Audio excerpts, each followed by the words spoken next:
Welcome to another Down the Rabbit Hole video, and welcome to another Star Frontiers video. I'm doing this one because just like the last couple of videos I've done on my channel, it's like an anniversary birthday thing, and I wanted to describe how Star Frontiers is now 40 years old. 1982 it came out. What a shocker. It doesn't seem that long ago. So as a kind of a celebratory thing, I thought I would talk about my experience with Star Frontiers, why I became a referee, because it's kind of a unique little story, I hope.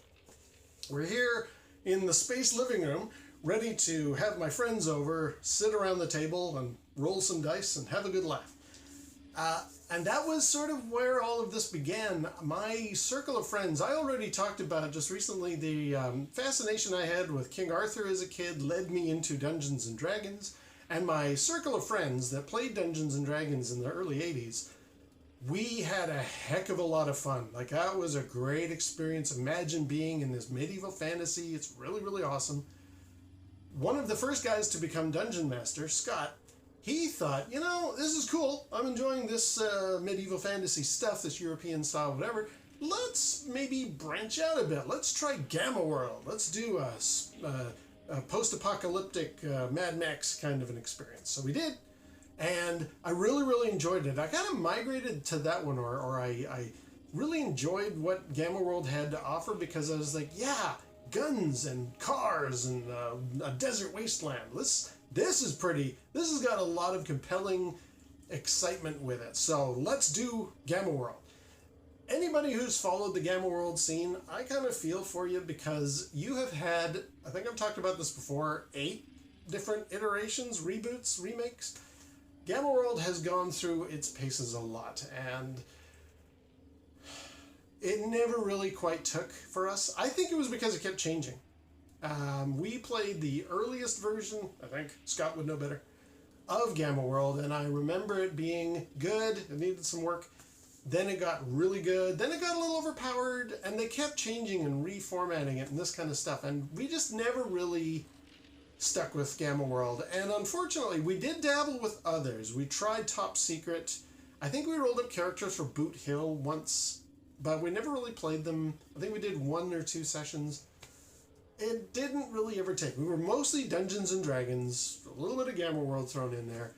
And Scott picked up, not in 1982, not quite for the 40-year anniversary, but I want to say like 83 or 84, very soon after, he picked up this new game from TSR called Star Frontiers. And that box set that I have, that's actually Scott's. He gave it to me for reasons we'll go into.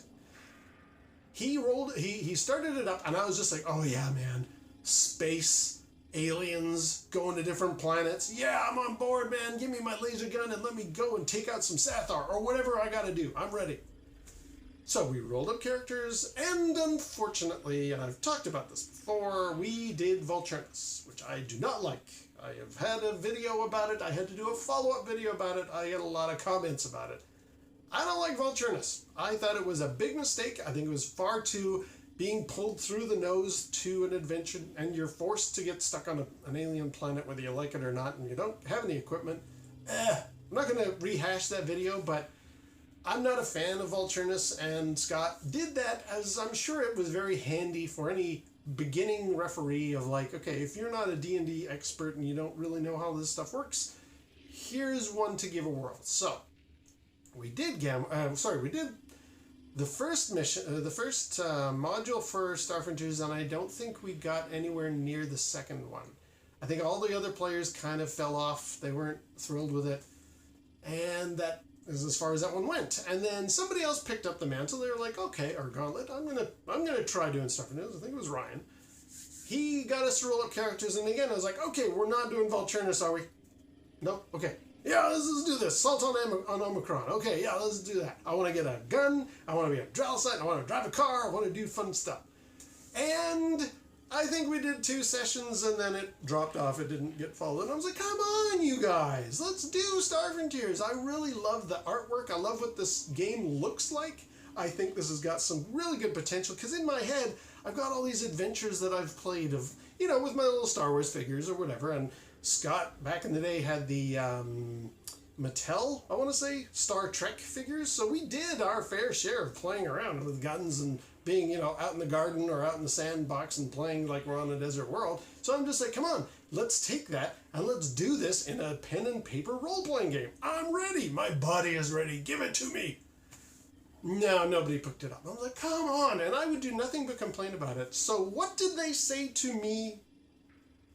They said, okay, Kev, if you want Star Frontiers that bad, you do it. I was like, damn. You've got a point. This reminds me of a very quick little story. Kevin Smith did a talk in one of his he used to do these talks where he went to university campuses, probably still does. He told a very funny story of how in Hollywood he was aware of like a project to make Superman again. This was post Christopher Reeve, but pre Brandon Routh. It was in that sort of middle ground there where nobody wanted. There was a million Batmans and Spider-Mans being made, but Superman, no. And Kevin Smith was like, come on, Superman is the quintessential, iconic superhero. Why are we not doing Superman? And somebody said, oh yeah, you write the script. He's like, damn. So he did. Anyway, so I felt that way. I was like, oh, shoot. Okay, I guess I should maybe do Star Frontiers, but it's worth pointing out, I had already tried making Dungeons & Dragons. I did it as a DM for a while, and it did not go very well. I'll give you the short version. I had been inspired by a Thundar the Barbarian cartoon I'd seen on a Saturday morning where the characters encountered the Golden Galleon, and it was this ship made of gold. And I thought, yeah, that's a cool sort of Jason and the Argonauts idea. So I made a ship made out of gold. And I had my characters encounter and fight, and they go through a dungeon, and they find the Golden Galleon. And that was great. Until one of my players said, cool, Kev, how many gold pieces did it take to melt down to make that ship? I'm like, oh, I don't know. God, I couldn't do the math on that. 1 million? Sure. And he said, great. That means we each get 1 million experience points. Oh. Looking it up in the rulebook, there's no level high enough to register 1 million experience points, and I think they were all like level 72 or 103 or something. It just blew all the game out of perspective, and it did not go very well. They had every spell in the book. They had not 1 million hit points, but hundreds and hundreds of hit points. Nothing could defeat them. They were godlike, and I think my players took pity on me because we kept playing. I think they were like, let's see how long till Kevin breaks. Like, we have all the power in the universe. What can he do? But I was just like, no, you've rolled up characters. I got to come up with something. So we did some adventures. What pitiful little adventures they were. So, yeah, my experience of running a campaign had not gone very well. So for these guys to say, yeah, you do Star Frontiers then. I was just like, okay, but at least the experience point isn't based on the gold piece value, so all right, I'll try it. So I picked up the mantle. Not in 1982. This is past the 40-year anniversary, I'm talking about this as part of the 40th anniversary, but it's not like this happened at that date. I haven't been a DM for 40 years. GM, referee, whatever. But when I did, I want to say it was 1985, I did not do the Volturnus adventure. Not yet. I did tweak it and bring my players into it later because I thought it's a foundational story that happens in the campaign. I'm sure every Star Frontiers ref must play Volturnus at some time. Have any of you who are watching who do Star Frontiers, have you never done Volturnus, and has that made any impact on your campaign? What's that like? Anyway, so I did my own adventures. I came up with my own stuff. I had my players roll up, and we had a lot of fun. And I remember thinking to myself, I'm really glad I took this on. I'm glad I became a Star Frontiers referee. Because this is not only a neat alternative, it also ended up being one of my players' favorite moments. I'll get there in a sec. And I just noticed, or eventually I found it was a great creative channel for me to then make things that I had always imagined become real. This is a little hard to explain if you're not into pen and paper role-playing games. Maybe a video game developer might get this. Certainly a writer of some things would, because when you are creating a world of fantasy, science fiction, whatever, you've got it in your head. It's basically your version of Never Never Land. Like, this is your fantasy world with these people that live this way, and they've got these beliefs, and they, you know, their world is kind of strange, and here are the bad guys, and here's why they fight, and how they fight, that kind of stuff. Eventually, when you make that into a pen and paper role-playing game, you take real human beings and you have them inhabit that world. And they bring with them a random, chaotic bunch of stuff you were not expecting to have happen. And that's interesting. That really makes your game come to life. That brings a reality into your fantasy world that you weren't expecting. And all of these games use die to figure out results of things. Does the guy manage to escape? Did you kill that thing? What were the repercussions of this particular plan? Roll some dice. Well, you failed. What? You fail? You can fail? You never fail in the stories in the books. That's because they're books, they're works of fiction. This is a role-playing scenario. This is a virtual reality. And it really does make it very real when suddenly you are rolling die and you are experiencing things and you've got real people inhabiting that space. I once tried to explain to somebody, to use a Star Trek example, a way to, like, in layman's terms, what am I talking about? You're making this fantasy world become real. Imagine, if you will, that you are Gene Roddenberry in the late 60s, 65, 66.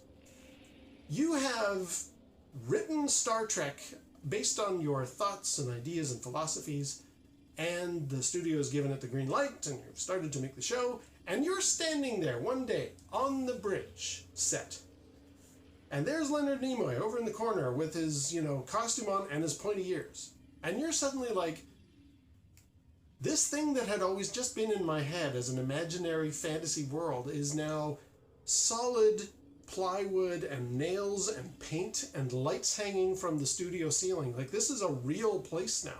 The bridge of the Enterprise physically exists. I can sit in its chair and look around. This thing that was only fantasy in my head is now nuts and bolts real.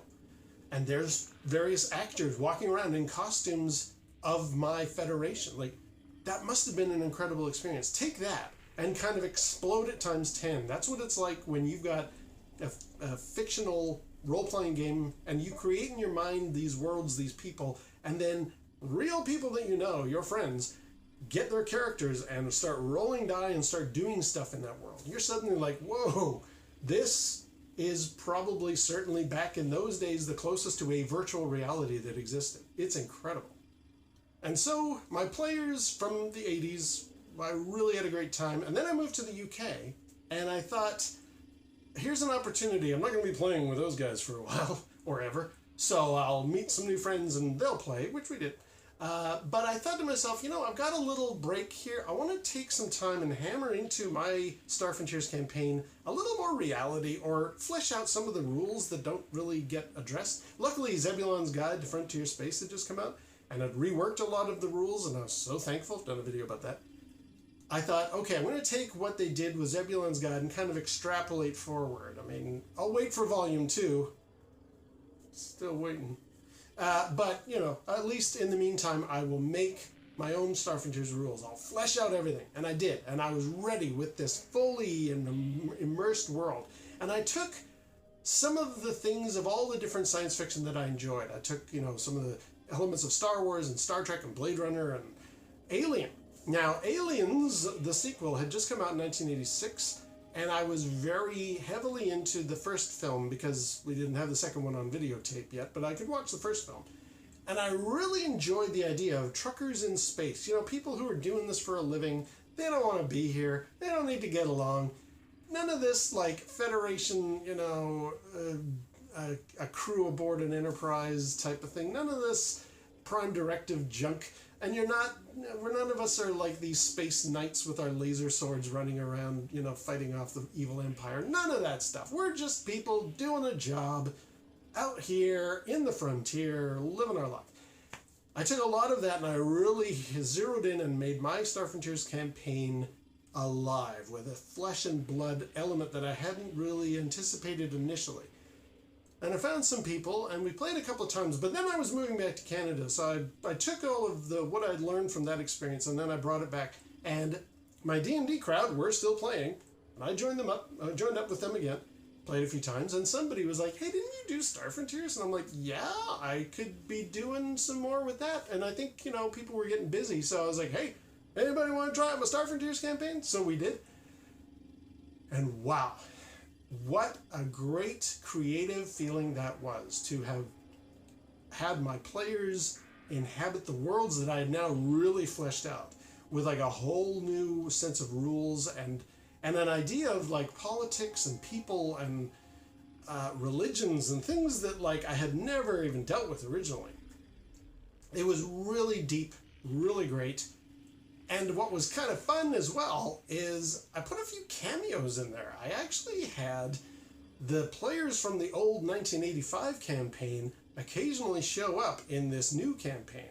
I think I've talked about before how my players at one point, they had gone to Gran Quivera, to the city of Port Lorraine, because they were on the run. And one of them said, hey, you ever seen an Equalizer?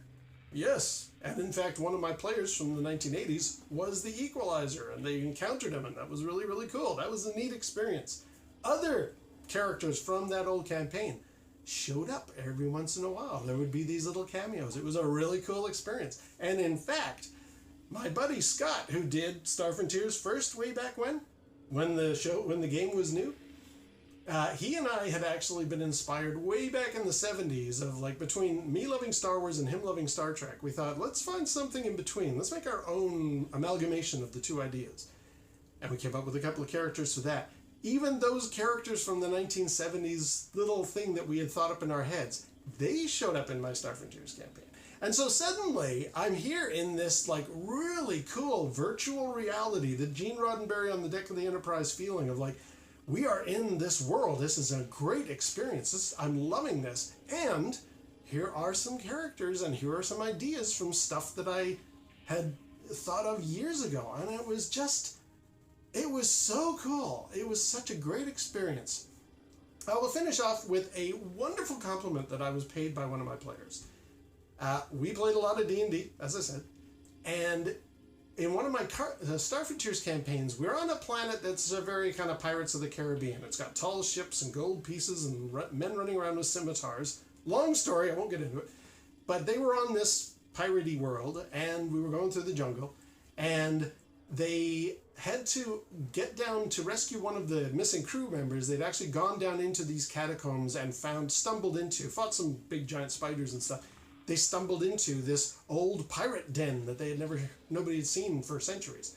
And we were actually in a classic Scrooge McDuck scenario of knee deep in gold coins. And my buddy was just like, oh my God, I have been playing Dungeons and Dragons for years now, and I'd always dreamed of the moment of being knee deep in gold coins, and it never happened until your Star Frontiers campaign, Kev. Thank you so much. And I was like, wow, that is a great feeling. Like that, I'm loving what that was and how that felt. That was a very rewarding experience for me.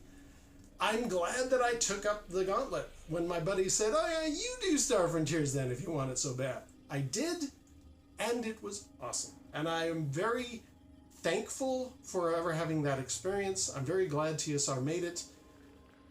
And so here we are at its 40th anniversary, acknowledging that and how wonderful that whole experience was. So thank you, Star Frontiers. Thank you, TSR.